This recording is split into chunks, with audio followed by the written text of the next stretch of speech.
देखिए बच्चों, आपके पाठ्य पुस्तक में इस पाठ के जो शब्दार्थ दिए गए हैं, ये सभी आपको अपनी नोटबुक में लिखने हैं। देखिए, अब सवारा, उसका मतलब आएगा सजाया। अंतर यानी कि भेद, फर्क। पार्क, बाग, बगीचा। कतार यानी कि पंक्ति। वर्जित यानी कि निषेध, मनाही। जो मना करते हैं ना, वो वर्जित, निषेध होता है। कंडक्टर यानी कि परिचालक। शीघ्र का मतलब होता है जल्दी। ये सब समानार्थी भी हो जाते हैं। तपाक से यानी कि जोश के साथ, जल्दी से। पोता यानी कि पुत्र का पुत्र। प्रतीक्षा का अर्थ होता है इंतजार। राशि यानी कि रकम। आचरण का मतलब होता है व्यवहार। और सदैव यानी कि सदा के लिए। अब हम मुहावरे की ओर जाते हैं। ये मुहावरे आपके सिर्फ 2 ही है, वो भी आपको लिखने होंगे। गुणों की खान यानी कि बहुत गुणी। पानी पानी हो जाना यानी कि बहुत लज्जित हो जाना। ठीक है बच्चों, अब आपको अभ्यास का जो प्रश्न नंबर 2 अ है, विराम चिन्ह और उनके नाम की जोड़ बनाइए। ठीक है, जो आप मैच करते हैं ना, ए बी, उसको इस तरह से आपको मैच करना है। देखिए, आपको पहचानना है कि इसमें ये कौन सा चिन्ह है। ठीक है, और आपको इस चिन्ह, अब जैसे कि ये उद्गार चिन्ह लिखा है, विस्मय चिन्ह लिखा है, तो कहाँ है उसका नंबर। ठीक है, वो कहाँ है वो आपको दिखाना है। आपको यहां से दिखाना होगा। जैसे कि ये है फर्स्ट, ये कौन सा चिन्ह है? क्वेश्चन मार्क है। ठीक है, तो यहाँ पे क्वेश्चन मार्क यानी कि प्रश्न सूचक चिन्ह, तो आपको ये प्रश्न सूचक चिन्ह यहाँ पे लिखना है। ठीक है, अब ये दूसरा, ये क्या है? हिंदी में इसको क्या कहते हैं हम? पूर्ण विराम। और गुजराती में ये इस तरह से जो बिंदी होती है, इसको हम पूर्ण विराम कहते हैं। तो यहाँ पे लिखा है 5 नंबर का पूर्ण विराम, तो आपको ये यहाँ पे लिखना है। अब ये तीसरा, ये कौन सा है? सोचिए, चलो थोड़ा सोचिए। ये है उद्गार चिन्ह यानी कि विस्मय चिन्ह। कहाँ पे लिखा है? ये रहा पहला, तो आपको यहाँ पे लिखना है। और ये 4 जो है वो ये किसका चिन्ह है? अल्प विराम। ठीक है, तो यहाँ पे आपको लिखना है अल्प विराम। ये सब आपको आपकी नोटबुक में ही लिखना, टेक्स्ट बुक में ही लिखना है। आपकी जो बुक है ना, यहाँ पे यहीं पे आपको लिखना है। ये आपको नोटबुक में अलग से नहीं लिखना है। अब ये देखिए 5 नंबर, ये क्या है? तो ये अवतरण चिन्ह है। और ये जो लाइन है यानी कि डैश, इसको क्या कहते हैं? योजक चिन्ह। ठीक है, यहाँ पे आपको योजक चिन्ह लिखना होगा।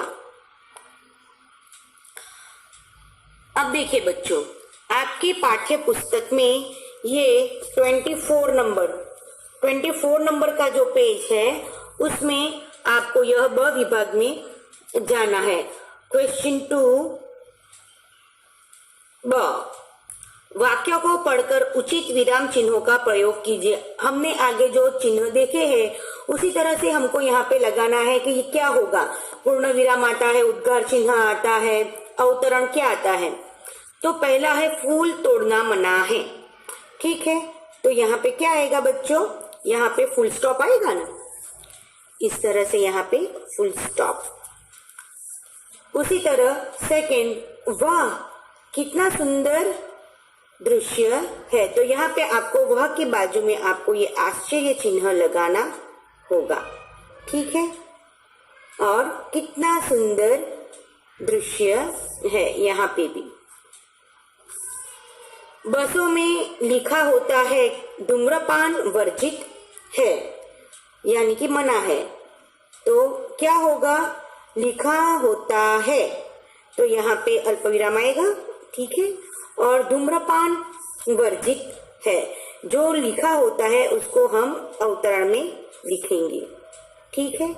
और यहाँ पे हम करेंगे फुल स्टॉप। धारा रात दिन पड़ती रहती है, ये 4th नंबर का है, रात दिन। तो यहाँ पे हम योजक यानी कि डैश, और पढ़ती रहती है, यहाँ पे हम पूर्ण विराम रखेंगे। अब 5, पौधे बारिश में ही क्यों लगाए जाते हैं? तो ये क्यों, ये क्वेश्चन हुआ, तो यहाँ पे क्या आएगा हमारा क्वेश्चन मार्क, ठीक है। अब हम क्वेश्चन नंबर 3 पे जाते हैं। ये सब भी आपको कहाँ पे करना है? आपकी टेक्स्ट बुक में ही करना है। निम्नलिखित वाक्यों में से जातिवाचक संज्ञा के पास ऐसा राउंड चिन्ह कीजिए, ठीक है। जो जाति है वह आपको बताना है। देखिए, अब पहला है मनुष्य अन्य प्राणियों से श्रेष्ठ है, ठीक है। तो यहाँ मनुष्य की जाति, पूरी मनुष्य जाति के बारे में कहा गया है, ठीक है। तो यह जातिवाचक संज्ञा होती है। आगे, प्राणियों भी मनुष्य, वैसे तो मनुष्य भी एक प्राणी है, लेकिन यह एक पूरी जाति, मनुष्य जाति की बात की गई है। आगे, शिल्पा ने 4 पौधे लगाए। शिल्पा ये तो खास व्यक्ति का नाम हो गया ना, पर्टिकुलर, लेकिन ये पौधे, ये आएगा जातिवाचक। नेक्स्ट, शहर के लोग सुबह शाम टहलने जाते हैं। टहलने जाते हैं, ये कहाँ के लोग? शहर। तो ये शहर, ये आएगा जातिवाचक संज्ञा। नेक्स्ट, फूल सबको अच्छे लगते हैं, तो इसमें आएगा फूल, यह स्पेशल जाति, ठीक है। चलो, अब हम आगे जाते हैं। आपकी पाठ्य पुस्तक में यह 5th नंबर का क्वेश्चन है, परिच्छेद पढ़कर प्रश्नों के उत्तर दीजिए। तो आपको यह परिच्छेद पूरा पढ़ना है, और सामने के पेज पे यहाँ पे आपको प्रश्न दिए गए हैं, ठीक है। इसको पेंसिल से ही आपको यहाँ पे साइड पे लिखनी है। यह काम मैं आप पे छोड़ती हूँ कि आप एक पैराग्राफ पढ़ के तो काम कर ही सकते हैं, ठीक है बच्चों। अब हम स्वाध्याय के क्वेश्चन की तरफ जाएंगे। यह देखिए स्वाध्याय, ठीक है। स्वाध्याय में क्या है कि अंदाज अपना अपना, कथनी और करनी में अंतर, विषय पर अपने विचार लिखिए। यह आपको 4-5 वाक्य में आपको जितना भी आता है अपने हिसाब से आपको लिखना है, ठीक है बच्चों। कि कथनी और करनी ये विषय ऐसा नहीं है कि आपको सिर्फ आपके पाठ्य पुस्तक में से ही लिखना है, आप अपने हिसाब से भी कुछ भी लिख सकते हैं। जैसे कि आपने अपनी मम्मी पापा दादा दादी किसी को भी ऐसा तो देखा जो कुछ कहता है, लेकिन जो समय आने पर वो कभी ऐसा भी होता है कि वो ना भी कर पाए, ठीक है। तब क्या होता है, कथनी और करनी में अंतर होता है।